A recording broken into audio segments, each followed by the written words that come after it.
Assalamualaikum warahmatullahi wabarakatuh. Perkenalkan, nama saya Siti Nur Aziza dari kelas 10 MIPA 2. Saya dari kelompok 5 bidang pertahanan dan keamanan. Ancaman adalah usaha yang bersifat mengubah atau merombak kebijaksanaan yang dilakukan konsepsional melalui tindak kriminal dan politis. Ancaman militer adalah ancaman yang menggunakan kekuatan bersenjata yang terorganisasi yang dinilai mempunyai kemampuan yang membahayakan kedaulatan negara, keutuhan negara, dan keselamatan segenap bangsa. Assalamualaikum warahmatullahi wabarakatuh. Saya Siti Huzaimah dari kelompok 5 bidang pertahanan dan keamanan. Saya akan menjelaskan sedikit tentang contoh ancaman militer yang berasal dari luar negeri. Yang pertama, agresi. Contohnya agresi militer Belanda 1 dan 2 yang menyebabkan rusaknya perekonomian Indonesia, hancurnya bangunan-bangunan penting, terbunuhnya beberapa prajurit tawanan Belanda, terjadinya instabilisasi politik dan keamanan, pembantaian rakyat Indonesia, dan terancamnya kedaulatan NKRI.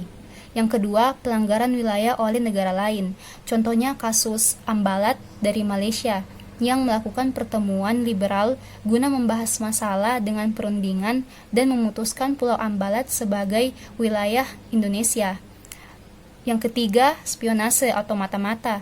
Contohnya kasus Allen Pope. Yang keempat, sabotase. Contohnya, perusakan instalasi militer dan objek vital nasional yang dapat membahayakan bangsa oleh negara lain. Yang terakhir, aksi teror dari jaringan internasional. Contohnya, kasus penyanderaan yang terjadi di Melbourne, Australia, dan tragedi bom Bali pada tahun 2002.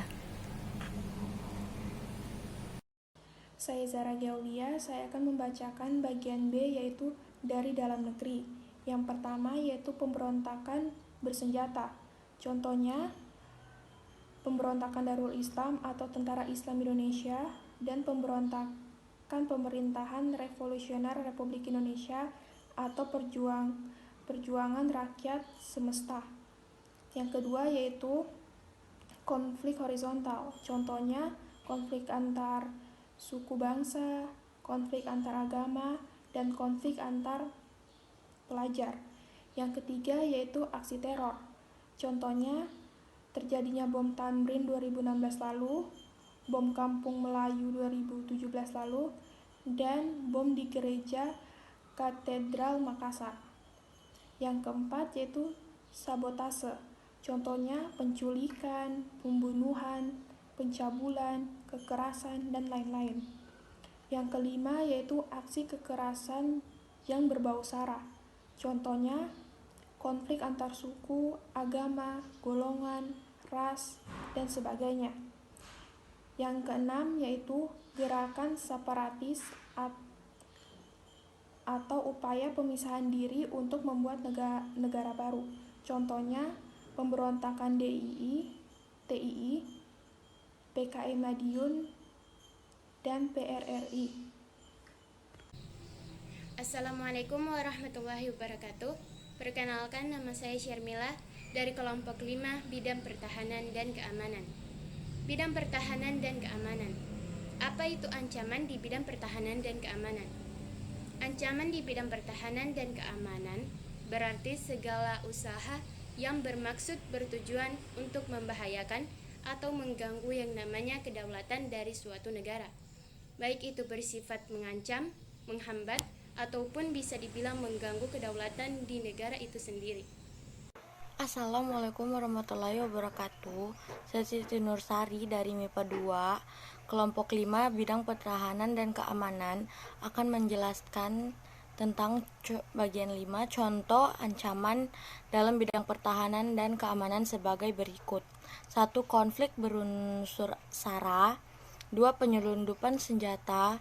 3. Sabotase. 4. Persengketaan wilayah. 5. Perang saudara. 6. Gerakan separatis. 7. Agresi militer. 8. Aksi teror. 9. Aksi spionase.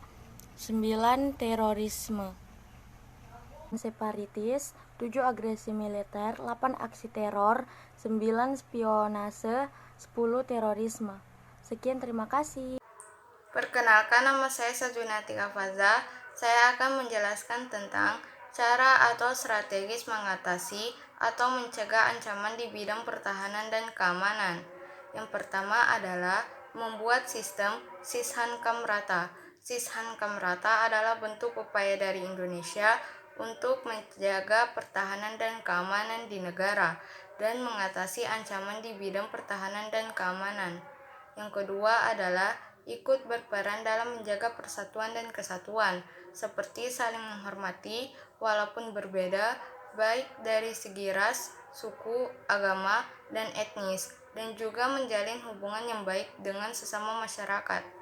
Yang ketiga adalah selalu bertekad kuat buat menjaga keutuhan negara Indonesia dengan membangun sistem pertahanan yang kuat.